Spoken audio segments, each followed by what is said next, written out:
Hello dear students, today I am going to tell you the ground report of JK as I promised in the previous video, and according to that you will decide by yourself you should apply or not from the state. तो यहाँ पर अपने two factors की बात करेंगे। एक तो जो सिचुएशन बनी हुई है कश्मीर में जो आप सभी को पता है, और दूसरा जो मोस्ट इम्पोर्टेंट फैक्टर है वो ये है कि ऐसी सिचुएशन में बैंक ने क्या रिस्पॉन्सिबिलिटी निभाई है, क्या उसका अपने एम्प्लॉयज़ के प्रति एटीट्यूड रहा है।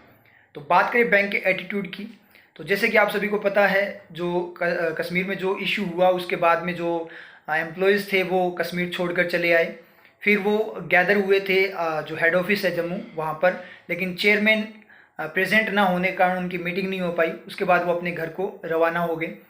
लेकिन उसके बाद बैंक ने सर्कुलर निकाला और बोला कि आपको विद इमीडिएट इफ़ेक्ट ड्यूटी को रिज्यूम करना पड़ेगा। तो एम्प्लॉयज़ ने बोला कि हम ऐसे कैसे ड्यूटी रिज्यूम कर लें जब तक हमें सिक्योरिटी नहीं मिलती है, सिचुएशन अंडर कंट्रोल नहीं होती है, हमें सेटिस्फैक्शन नहीं मिलता है कि सब कुछ कंट्रोल में है। तो उसके बाद बैक टू बैक दोबारा से बैंक ने सर्कुलर निकाला कि अगर आप ज्वाइन नहीं करते हो तो आपके खिलाफ स्ट्रिक्ट एक्शन लिया जाएगा। इस पे भी एम्प्लॉयज़ सेटिस्फाई नहीं हुए। तो अभी बैंक ने लेटेस्ट सर्कुलर निकाला है जिसमें उन्होंने बोला है कि अगर मंडे तक आप ज्वाइन नहीं करते हो तो आपको टर्मिनेट कर दिया जाएगा।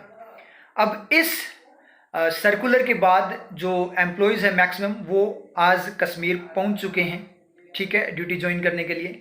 लेकिन एक चीज़ मैं यहाँ पे क्लियर कर दूं कि ऐसे टर्मिनेट नहीं किया जा सकता, इसमें भी रूल्स वगैरह होते हैं। और टर्मिनेट तो वैसे भी नहीं कर सकते, ज़्यादा से ज़्यादा ये हो सकता है कि आप उनकी लीव को अनऑथराइज करके लॉस ऑफ पे में डाल सकते हो, लेकिन टर्मिनेट नहीं किया जा सकता। अब यहाँ पे अपने बोल सकते हैं हो सकता है कि एम्प्लॉयज़ को इतनी ज़्यादा अवेयरनेस ना हो, या फिर एक और मुद्दा निकल के आता जो बहुत सारे अदर एम्प्लॉयज़ ने मुझे बोला है, और बहुत सारे लोगों से जैसे मेरी बात हुई तो उन्होंने बोला है कि यूनिटी नहीं है स्टाफ के अंदर।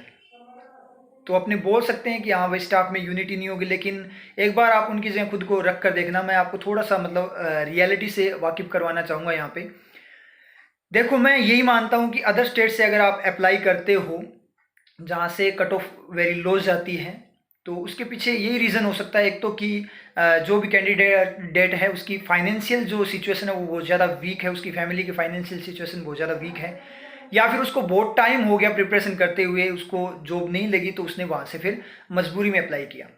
तो जब ये सर्कुलर निकाला गया तो देखो आप खुद रख कर देखना उनकी जगह एक बार खुद को, कमेंट करने से पहले, ठीक है, क्योंकि बहुत सारे ऐसे कमेंट भी करेंगे फालतू के। तो एक बार उनकी जगह रख कर देखना कि वहाँ पे डर नहीं होता है, क्योंकि इतनी मुश्किल से जो जॉब मिली है, क्या पता अगर वो जॉब चली गई तो हम क्या करेंगे। क्योंकि हो सकता है कि मैक्सिमम का होता ही है कि बहुत सारे कैंडिडेट्स ऐसे हैं जिनके घर का चूल्हा उन्हीं की सैलरी पे चल रहा है। तो इसलिए वो उनकी मजबूरी थी, यहाँ पे अपने उनको ब्लेम नहीं कर सकते। हाँ, यहाँ पे बैंक को ब्लेम किया जा सकता है क्योंकि उसने अपनी रिस्पॉन्सिबिलिटी अच्छे से नहीं निभाई। अब यहाँ से आपको एटीट्यूड दिख गया होगा बैंक का क्या एटीट्यूड है। उसके बाद मैं थोड़ा सा और बता देता हूँ। मुझे पहले भी बहुत बार ऐसी इन्फॉर्मेशन मिली है क्योंकि बहुत सारे स्टूडेंट्स मेरे जेके ग्रामीण बैंक में वर्क करते हैं, जम्मू में भी है और कश्मीर में भी है। तो बैंक थोड़ा सा अपने जो एम्प्लॉयज़ है उनके लिए थोड़ा सा रूड है यहाँ पे। जैसे लीव वगैरह की बात करें, जल्दी से लीव को सैंक्शन नहीं करता है। उसके बाद आपके पास लीव बैलेंस पड़ा हो फिर भी सैंक्शन नहीं करता। और ऐसा मुझे नहीं लगता अदर बैंक्स में होता हो। जैसे मैं अपने एसबीआई की बात करूं तो उसमें आपके पास अगर लीव बैलेंस है तो आप उतनी छुट्टियां तो ले सकते हो। उसके बाद में भी अगर आपके पास लीव नहीं है, लीव बैलेंस नहीं है, तो आप छुट्टियां ले सकते हो। ज़्यादा से ज़्यादा वो क्या होती है आपके लॉस ऑफ पे में चली जाती है। इस तरीके से वो एक्शन नहीं लेते, जैसे टर्मिनेशन वगैरह ऐसा कोई एक्शन नहीं लेता, और ऐसा लिया भी नहीं जा सकता, ये रूल्स में है भी नहीं। तो इस तरीके का रवैया है, आपको पता लग गया होगा बैंक का जैसे उन्होंने किया है। और मेडिकल इश्यूज़ भी बहुत ज़्यादा क्रिएट करता है। जैसे कुछ कैंडिडेट जिनको मेडिकल इशू हुआ है तो उनको उनकी जो छुट्टियां वगैरह है उनको मतलब उनकी सैलरी वगैरह डिडक्ट कर ली। उनका मेडिकल जो है उसका क्लेम नहीं दिया तो भी बहुत कम क्लेम दिया कि आपको यहीं जम्मू कश्मीर से आपको क्या करना चाहिए था, अपना ट्रीटमेंट करवाना चाहिए था, रिपोर्ट आपकी फेक है वगैरह वगैरह। मतलब बहुत सारे इश्यूज़ है और रियल में जो एम्प्लॉयज़ है वो बहुत ज़्यादा परेशान है। आपकी जानकारी में अगर कोई एम्प्लॉय है तो आप उनसे पूछ लेना, आपको रियलिटी पता लग जाएगी। अब तो ये जो है वो है आपके जो बैंक है उसका एटीट्यूड, आपको पता लग गया कैसा अपने एम्प्लॉयज़ के प्रति उसका एटीट्यूड है। उसके बाद में जो पॉइंट आता है वो आता है कि वहाँ जो रीज़न है, वहाँ की जो सिचुएशन है कश्मीर की वो क्या है। देखो, मैं एक चीज़ मैं आप लोगों को बताऊँगा। मैं बिल्कुल भी रेकमेंड नहीं करूँगा आपको कश्मीर क्या जेके से अप्लाई करने के लिए कश्मीर के बेसिस पे, क्योंकि आज मैं रेकमेंड कर दूं कल को कुछ हो जाए। जैसे अभी अपने को नहीं पता था कि ऐसा कुछ होगा, अपने सपने में भी नहीं सोच सकते थे और ऐसा हो गया। ठीक है, अब बात हो रही है कि सिचुएशन थोड़ी अंडर कंट्रोल है, तो देखो अंडर कंट्रोल तो इतना टाइम हो गया तब से अंडर कंट्रोल ही कर रहे हैं, फिर भी ये हो गया ना, क्योंकि ये जो इश्यू आता है, जो मैटर है, वो मिलिटेंट्स टेररिस्ट वगैरह का है, उसमें अपने कुछ भी नहीं बोल सकते, क्योंकि मिलिटेंट जो है वो एक सोच है, उनके माइंड में क्या चल रहा है, बचपन से उनको क्या सिखाया गया है, उसी के अकॉर्डिंग वो क्या करते हैं, रिएक्ट करते हैं।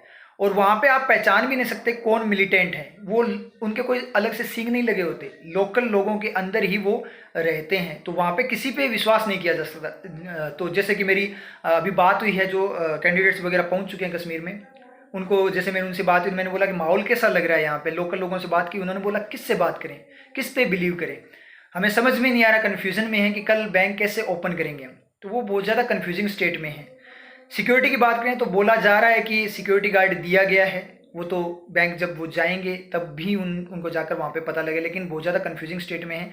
और वो ये बोल रहे हैं, मैंने उनको बोला कि तो आप यूनिटी के फॉर्म में ना आते, तो उन्होंने बोला कि हम करें क्या, घर पे और कोई सोर्स भी नहीं है, अब जॉब चली जाए तो भी मरे और वैसे भी मरे, हमें कुछ भी समझ में नहीं आ रहा कि हम क्या स्टेप लें। तो ऐसी सिचुएशन अब यहाँ पे बनी हुई है, तो उसके अकॉर्डिंग आप थोड़ा सा सोच लेना, क्योंकि जॉब से ज़्यादा इंपॉर्टेंट लाइफ है, मैं फिर से बोल दूँ, और ये सभी को पता ही है कि life he is the most important thing.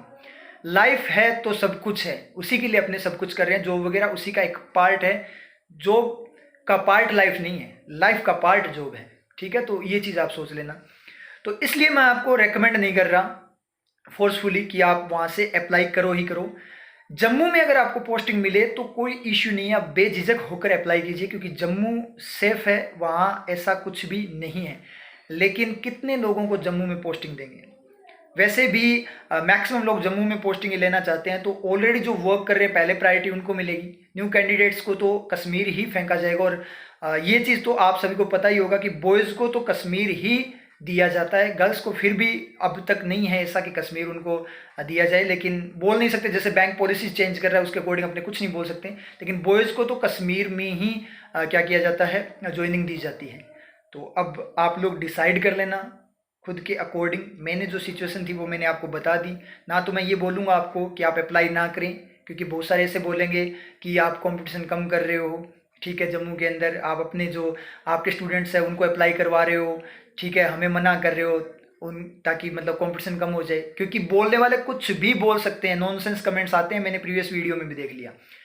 उसके बाद ये भी हो सकता है अगर मैं बोल दूं अप्लाई करो आप, तो आप लोग बोलोगे कि है ना आपको कोई मतलब ही नहीं है, किसी की लाइफ से आपको कोई मतलब ही नहीं है, आपको व्यूज चाहिए, पता नहीं क्या क्या चाहिए, आप अपना सीटा सेक रहे हो, या मतलब इस तरीके की चीज़ें यहाँ पे क्या हो रही है, आप लोग बोलोगे, मतलब नॉनसेंस कमेंट्स आएंगे। तो मैं दोनों तरफ से नहीं बोलूँगा, मैं पूरा का पूरा डिसीजन आप लोगों पे छोड़ देता हूँ। मैंने जो ग्राउंड रिपोर्ट है वो आप लोगों को बता दी, अब उसके अकॉर्डिंग आप खुद से डिसाइड कर लेना। आप मैच्योर हो, ग्रेजुएशन आपने कर रखी है, तो खुद के डिसीजन आपको खुद से लेने पड़ेंगे, तो थोड़ा सा सोच विचार करके सोच लीजिएगा आपको क्या करना है। Okay, that's all.